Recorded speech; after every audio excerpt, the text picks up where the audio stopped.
So hello guys, আসসালামু আলাইকুম। আপনারা অনেকের প্রোফাইলে মেসেজ বাটন এবং সেই সাথে অ্যাড ফ্রেন্ড বাটন কিন্তু দুটোটা একসাথে থাকে।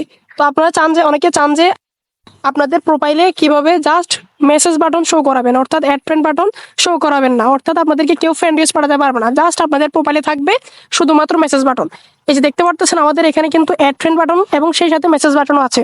তো আজকের এই ভিডিওতে আমি আপনাদেরকে দেখাই দিব যে এখানে আপনাদের প্রোফাইলে জাস্ট মেসেজ বাটন কিভাবে রাখবেন, অর্থাৎ জাস্ট আপনাদেরকে মানুষ এখানে মেসেজ বাটন দেখবে কিন্তু অ্যাড ফ্রেন্ড বাটন দেখতে পারবে না। তো ওইটা করার জন্য আপনাদেরকে কি করতে হবে, আপনাদের ফেসবুকের হোম পেজে চলে আসতে হবে প্রথমে, ঠিক আছে? তো আমি চলে আসলাম। তো হোম বাটনে আসার পরে একদম উপরে দেখেন ডান পাশে থ্রি লাইন একটা অপশন আছে, তিনটা লাইন একটা অপশন আছে, দেখতে পারতেছেন। আপনারা সিম্পলি এই লাইন অপশনটাতে, তিনটা লাইন অপশনটাতে ক্লিক করে দিবেন। তো আমি করে দিলাম।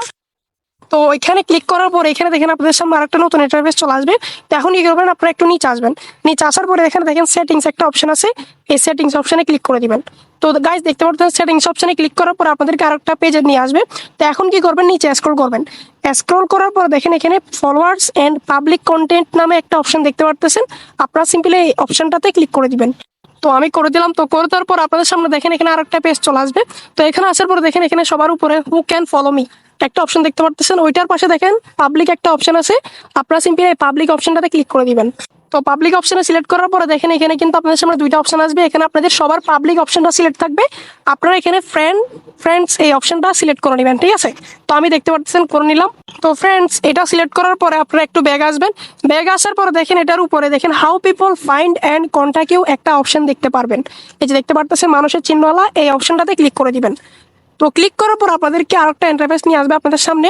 তো এখানে দেখেন সবার উপরে who can send you friend request একটা অপশন দেখতে পাবেন। তার পাশে দেখেন এভরিওয়ান একটা অপশন আছে। আপনারা সিম্পলি এভরিওয়ান অপশনটাতে ক্লিক করে দিবেন। তো আমি এভরিওয়ান অপশনটাতে ক্লিক করে দিলাম। তো ক্লিক করার পর আপনাদের সামনে দুইটা অপশন আসবে, একটা এভরিওয়ান, একটা ফ্রেন্ডস অফ ফ্রেন্ডস। আপনাদের সকলের কিন্তু এভরিওয়ান এটা সিলেক্ট থাকবে। আপনারা সিম্পলি এই ফ্রেন্ডস অফ ফ্রেন্ডস এই অপশনটা সিলেক্ট করে নেবেন। তো দেখতে পারতেছেন আমি করে নিলাম। তো করে নেওয়ার পর আপনারা একটু ব্যাগ আসবেন। এখন ব্যাগ আসার পর এখানে আপনাদের প্রোফাইলে চলে আসবেন। আপনাদের প্রোফাইল অপশনটাতে ক্লিক করে দিবেন। এখানে ক্লিক করার পরে দেখেন এখানে থ্রি ডট লাইন একটা অপশন আছে, থ্রি ডট এই অপশনটাতে ক্লিক করে দিবেন। তো এটাতে ক্লিক করার পর দেখেন এখানে বিইউএস একটা অপশন দেখতে পারতেছেন, বিইউএস এই অপশনটাতে ক্লিক করে দিবেন। বিইউএস অপশনটার মানে হচ্ছে যে আপনাদের প্রোফাইল অন্যরা কিভাবে দেখবে ওইটা আপনি কিভাবে দেখবেন, তো এটা ঠিক আছে। তো বিইউএস এখানে ক্লিক করার পর দেখেন এখানে একবার রিফ্রেশ করে নেবেন। একবার রিফ্রেশ করে নিলে দেখেন এখানে আমাদের কিন্তু অ্যাড ফ্রেন্ড বাটনটা চলে গেছে। এখানে আমাদের প্রোফাইলে কিন্তু জাস্ট মেসেজ বাটনটা চলে আসছে, অর্থাৎ আমাদেরকে কেউ এখন আর ফ্রেন্ড রিকোয়েস্ট পাঠাতে পারবে না। অর্থাৎ এখানে আমাদেরকে জাস্ট যদি মেসেজ দিতে চাই মেসেজ দিতে পারবে, কিন্তু আমাদেরকে ফ্রেন্ড রিকোয়েস্ট পাঠাতে পারবে না। তো এভাবে আপনারা খুব সহজে আপনাদের প্রোফাইলে মেসেজ বাটন সেট করতে পারবেন। তো এই ছিল আজকের ভিডিও কেমন লাগছে অবশ্যই কমেন্ট করে জানাবেন। আর আমাদের চ্যানেলে আপনারা যদি নতুন হন তাহলে অবশ্যই চ্যানেলটি সাবস্ক্রাইব করে পাশে থাকা বেল আইকনটি অন করে দিবেন। আর ভিডিওটি যদি আপনারা না বুঝেন তাহলে অবশ্যই আমাকে এখানে কমেন্ট করে জানাবেন। আমি অবশ্যই আপনাদের কমেন্টের রিপ্লাই দিব এবং যে সমস্যাটা হচ্ছে আপনাদের ওইটা আমি সলভ করার 100% চেষ্টা করব। তো বেশি আর কথা বলবো না, আপনারা অবশ্যই চ্যানেল নতুন হলে সাবস্ক্রাইব করে দিবেন আর পাশে থাকা বেল আইকনটি অন করে দিবেন, যাতে এরকম ইন্টারেস্টিং ভিডিও আপনাদের সামনে সবার আগে চলে আসে। ধন্যবাদ।